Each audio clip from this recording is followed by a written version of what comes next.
Tá valendo! Começou no blá blá blá. Às 22 horas, não se esqueçam, mudou o horário. Agora é às 22 em todas as redes do Metrópolis, no X, no Spotify, no YouTube e na Smart TV da LG. Tá valendo! E hoje a gente tem convidado, nosso botafoguense fiel, dessa vez, num raro Em momento de estado. alegria. Um raro Não, momento não, de alegria, não, porque o não. Botafogo é tão raro. Venceu Ganhou ontem. ontem? O Botafogo Venceu venceu? pela Sul-Americana. Impressionante. Chegou É ele, mesmo, hein? nosso querido João Ah, Bosco, tá. jornalista que entende de política como poucos e que sofre pelo Botafogo, como toda a torcida do Botafogo sofre, mas ontem venceu.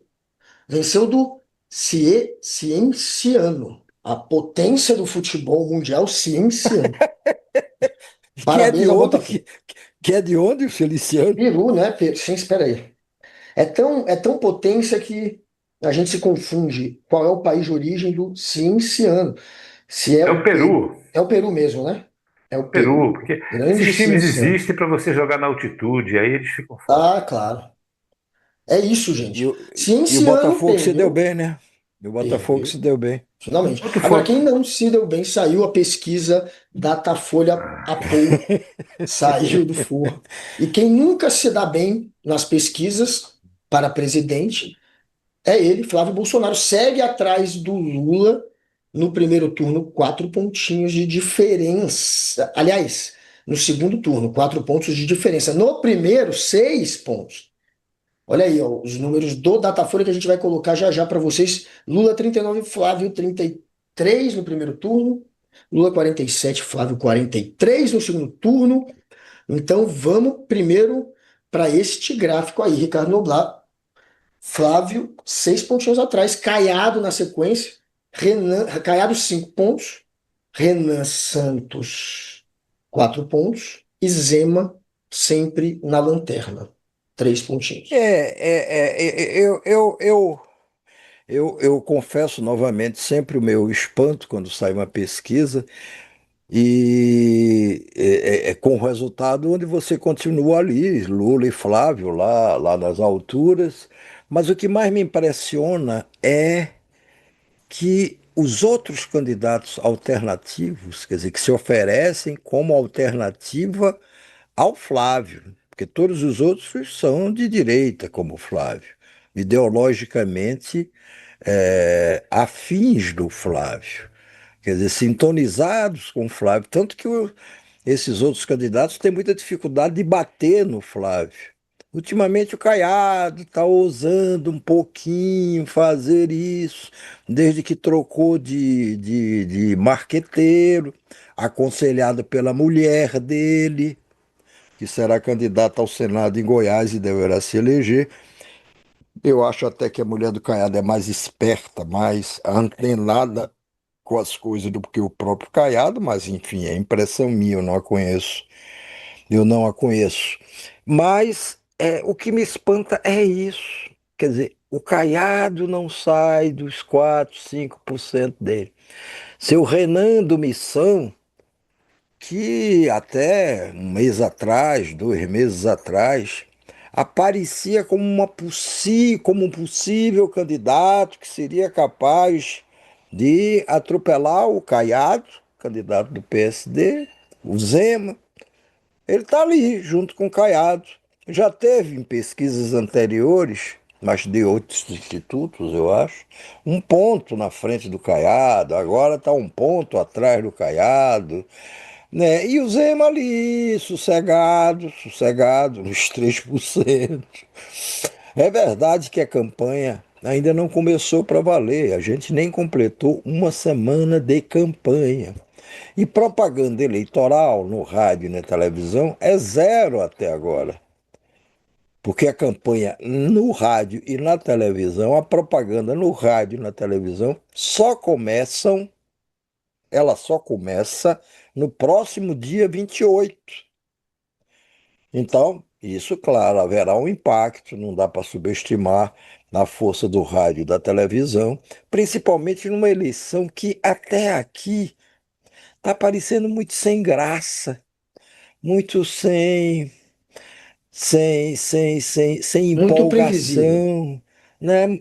Muito previsível, não sei, porque eu É, morro de medo de dizer isso, Guga, por e mais hora. adiante acontecerem movimentos fantásticos, porque já aconteceram em campanhas Agora, passadas, né? além Agora, não sei, desses. Bosco, só para ver, Vou passar Bosco, e para o o que que Bosco. tu acha? O Além que desse que, cenário, Bosco, o Ricardo Noblat está dizendo: ninguém sobe, só o Flávio ali e o Lula o tempo inteiro, de fato. Caiado 5, Renan 4, Zema 3. Testaram um segundo cenário com Pablo Marçal. Pablo Marçal conseguiu a proeza de ficar atrás do Zema. Só tem 2 pontos, Pablo Marçal. Pois Então, é, mas ninguém. isso aí foi uma invenção da Datafolha, testar o Pablo Marçal antes, e por isso ela tem que apresentar o resultado, já que ele apareceu aí na pesquisa, mas depois dele ter anunciado que iria ser candidato, se filiou a um partido e tudo, o Tribunal Superior Eleitoral já disse que ele não pode se beneficiar do fundo partidário, não pode participar do debate, não tem propaganda eleitoral, não sei o quê. Só falta decidir agora, olha, ele está fora, não tem, não é candidato. Mas é o que vai acontecer com ele. Não, eu sei disso, mas o Datafolha, mesmo assim, fez essa fanfarronice de testar o nome do Pablo, que a gente sabe que não está Pois na é. disputa. E Aí o ele Pablo não aparece tem como atrás torcer do nenhum. Zema, O cara ele consegue ter. aparece Zema atrás. tá torcendo para Pablo disputar, para alguém ficar atrás dele. Senão o Zema vai ser o último. E aí, João, meu querido Bosco? Não Boa tem noite, ninguém, gente. né? Só tem Flávio, né? Olha, E Boa Lula. eu noite, acho, seja bem-vindo. eu acho que realmente o Pablo Nassau não faz o menor sentido, inclusive porque antes da decisão do TSE já se sabia, porque a ação que foi movida contra ele é uma ação irrecorrível. Ele cobrou dinheiro, R$ 5.000, para quem quisesse ter a imagem dele apoiando em vídeo. Então cobrou 5.000 pelo apoio a candidatos desde que não fossem de esquerda. E isso é um abuso claro de econômico em eleição, e já se sabia que ele estava fora, né? Então, eu acho que botar um cara desse na pesquisa realmente não faz sentido para mim. Agora, com relação a esses números, eu primeiro quero observar o seguinte, que por que é significativo ter mexido muito pouco com o Lula, essa coisa do 1 ponto, né? Porque a gente se lembra que, lá no caso do filme do Bolsonaro, do o Flávio Bolsonaro com o Vorcaro, aquele áudio, o filme, aquela coisa toda, depois da Michelle, o Flávio viveu o seu momento de maior exposição negativa, né? E caiu muito nas pesquisas. Ele caiu bastante, inclusive dentro do segmento do eleitorado dele, os evangélicos, da direita não bolsonarista, né? Com a queda acentuada. E eu diria que o Lula agora está vivendo o seu momento de maior exposição negativa, no caso Lulinha, do qual a gente pode falar sobre outros aspectos daqui a pouco, né? Mas o fato é esse. E o Lula não caiu tanto, né? E se nós formos olhar para outro dado da pesquisa, que diz que aquele eleitor que se diz decidido e que não mudará mais seu voto, né, representa, no caso do Lula, 82%. E no caso do Flávio, 70 e poucos por cento. Ou seja, quem vai votar em Flávio Bolsonaro e diz que não muda mais o voto, são 75% do seu eleitorado. E o Lula com 82%. Então significa o seguinte, que é, aquele fenômeno que a Quest chama de calcificação, ele está bem claro aí. Esse é o eleitorado calcificado, não muda, né? Então nós voltamos à questão dos chamados independentes ou aqueles indecisos, etc. E continuam sendo o alvo dos dois candidatos, a captura dos votos desse segmento. E nesse momento, isso está desfavorável ao Lula, mas não significa que o Flávio tenha capturado esse segmento, porque ele continua também no mesmo patamar de antes.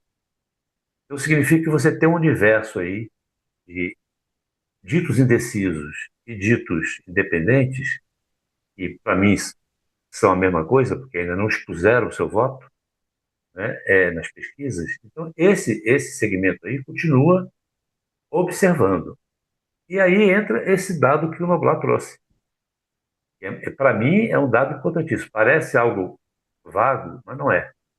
É que a campanha mal começou. E a gente sabe que a campanha, que eu digo a campanha de rua, a campanha que traz o movimento, gera o debate, e depois o próprio debate entre candidatos, essa campanha é que vai, esse momento é que vai começar a definir os votos desses dois segmentos aí, e são decisivos para fazer a diferença num placar tão apertado, né? Agora, a gente pega a propaganda gratuita de rádio e TV, ela, na minha avaliação, ela altera pouco isso. O que altera mesmo é a campanha, o noticiário sobre a campanha, as aparições dos candidatos. E aí o Lula tem uma vantagem sobre o Flávio Bolsonaro muito clara, né? Que é o preparo, a experiência, a vivência, né? Que o Flávio não tem. E isso não é uma coisa dita assim da boca para fora, porque essa é uma avaliação dos próprios aliados do Flávio. O próprio Centrão tem essa avaliação sobre ele. O próprio Valdemar disse de forma explícita, né? Que ele não é preparado, não está preparado para disputar uma presidência da República. E aí entra uma segunda desconfiança dos seus próprios pares, né? Se não está preparado para efetuar uma campanha, também não está preparado para governar, né? E ele tem trazido discursos que projetam a perspectiva de mais confronto com o STF. Ele ontem repetiu todo o enredo do pai dele com relação ao STF. Então, o eleitor vai olhar muito para isso. Você vai aguentar esticar, mas na hipótese que eu acho remota dele se eleger, você aguentar de novo aquele mesmo enredo de confronto, de briga, de insegurança jurídica, de conflito entre os três poderes, não, ninguém aguenta mais isso. Então, eu acho que a campanha que vai definir essa próxima etapa, né? Acho que os números não se mexeram, né? O Lula está com a mesma diferença. Esse ponto é uma oscilação. Se o caso Lulinha tivesse realmente feito diferença, o abalo seria maior, porque seria talvez proporcional àquele que o Flávio teve com o caso do Morcaro, depois com a Michelle. Mas não foi, foi ali um pontinho. É claro que o caso Lulinha continua um sinal amarelo, um sinal de alerta para o governo, porque há um vazamento diário, né, muito notório, muito visível, e agora as manchetes dos jornais vêm com o título PF diz isso, PF afirma que. Então é a PF, está sendo atribuída a PF, a Polícia Federal. Então fica meio nulo essa decisão do ministro Mendonça de mandar apurar agora os vazamentos. Porque se os próprios Agora, jornalistas que estão recebendo isso estão dizendo que são a PF, em manchetes, né, fica claro que você tem alguma coisa esquisita aí, porque parece que o caso do Vorcaro parou. E isso fica mais grave quando o Flávio Bolsonaro diz, como disse ontem, né, isso é página virada. Agora quem tem que se explicar é o Lula. Eu disse isso com olha, muita cara de segurança, pau, então é estranho. cara de Agora, pau. fiz esse longo parêntese, porque são fatores que influem, evidentemente, nas pesquisas, né? A pesquisa é a fotografia do momento, e a denúncia do momento também influi isso aí. O, ótimo. Vamos para o próximo gráfico, Alice. Isso aí foi o cenário de primeiro turno, esse que vocês estão vendo aí. Quando se trata de Lula contra Flávio no segundo turno, aí a diferença é essa: 47% para o Lula, 43% para Flávio. Foi nessa simulação de segundo turno que se deu a perda de um ponto? Não, foi no primeiro turno, né, o Bosco, No que você primeiro falou? turno. No primeiro Primeiro turno. turno. Então veja, a fotografia do momento mostra Lula em mais uma pesquisa Datafolha com 47% contra 43% do Flávio. Agora vamos ver as simulações feitas contra cada um dos outros candidatos no segundo turno, no eventual segundo turno. Contra o Caiado, candidato do PSD, do Gilberto Kassab, está aí, 47 a 40. a margem de erro, aliás, dessa pesquisa, só para adiantar, é de 2 pontos percentuais, para mais ou para menos. Quando se trata do. Qual é o time que está lá atrás, ameaçado de cair nessa corrida de cavalinho que o Fantástico. Chapecoense. É, o Pronto, tá Chapecoense. lá, né? Aqui temos o Lula contra Chapecoense, que é a maior diferença que tem, é 48 Salvo, a 38, né? Hein? salvaguardada, que é uma Salvaguarda. comparação apenas de colocação, porque não há a mínima comparação entre a empatia da Chapecoense e a Claro, não empatia do tem. Zema. Né? A Claro, por favor, Chapecoense é, foi uma Chapecoense é boa um time ressalva querido e feita por amado. você. É verdade, é verdade. Então dá 48 a 38. Zema e aquele que foi governador de Minas 2 vezes, e não sei por que botou na cabeça que agora deve ser candidato a presidente. Aí quando se trata de Lula contra o Renan Santos, candidato do Missão, aí peraí, a diferença pro Zema foi de quanto? 10 10 pontos. pontos Volta aí. também, de novo agora. 10 pontos. Aí também, tá ali, tá ali. Cabeça com cabeça, tá o senhor Zema perdendo por 10 pontos e o senhor Renan Santos por 10 pontos. Eu queria dizer, só que em relação aí ao Renan Santos, é que eu li essa semana na Folha de São Paulo, e li mais fora da Folha também, em algum outro lugar, que a Faria Lima, é ótimo, eu acho essa expressão maravilhosa, que é a avenida onde as grandes fortunas estão sediadas em São Paulo. E que não existe só uma Faria Lima que prevalece. E você é Faria Lima fica mais fácil de dizer do que de provar. Está começando uma fatia da Faria Lima, por enquanto ainda minoritária, estaria começando a se encantar com a pregação do seu Renan Santos, que por sinal, o seu Renan Santos, ele é um candidato à direita do Flávio Bolsonaro. É bom ver isso, quer dizer, se o Flávio é apresentado como candidato de extrema direita, o Renan Santos é de extrema direita e um pouco mais pelo menos. E o resultado, quando você vê aí na pesquisa, aponta esse tipo de coisa. Daí você vê como a Faria Lima não tem o menor senso, não tem credibilidade nenhuma, porque apostar em Renan Santos, e de fato Pois tem é, uma mas turma ali querendo, porque ele faz um discurso de Estado mínimo, de cortar programa social e, e ajudar os empresários com menos imposto. É aquele papinho que seduz, incrivelmente seduz, né? Um papo bem populista. Ele faz um monte de promessa populista, porque sabe que não vai se eleger, não vai ter que cumprir. E mesmo assim, coisas horrorosas. Fala que vai buquelizar a segurança, um monte de bobagem. Não dá nem para levar a sério esse cara. E a Faria Lima tem gente querendo ele. Daí você vê a Pois piada que é é, a Faria e Lima. para dizer que eu não estou falando da Faria Lima em vão, quer dizer, eu dou nome aos bois. Nessa notícia que eu li na Folha de São Paulo, um ex-CEO do Banco Safra, não é qualquer banco, não, é um banco tradicional, forte, poderoso. O ex-CEO do Banco Safra é que está começando a abrir as portas de alguns banqueiros, empresários, ou que seja, para o senhor Renan Santos tentar entrar por ali. Mas vamos para o É, gráfico seguinte. Diga. só um parêntese aí. A Uhum. Faria Lima, assim, quando a gente fala Faria Lima, como você bem disse, como símbolo de um mercado financeiro selvagem, predatório, né? A eles não basta um candidato, um presidente da República.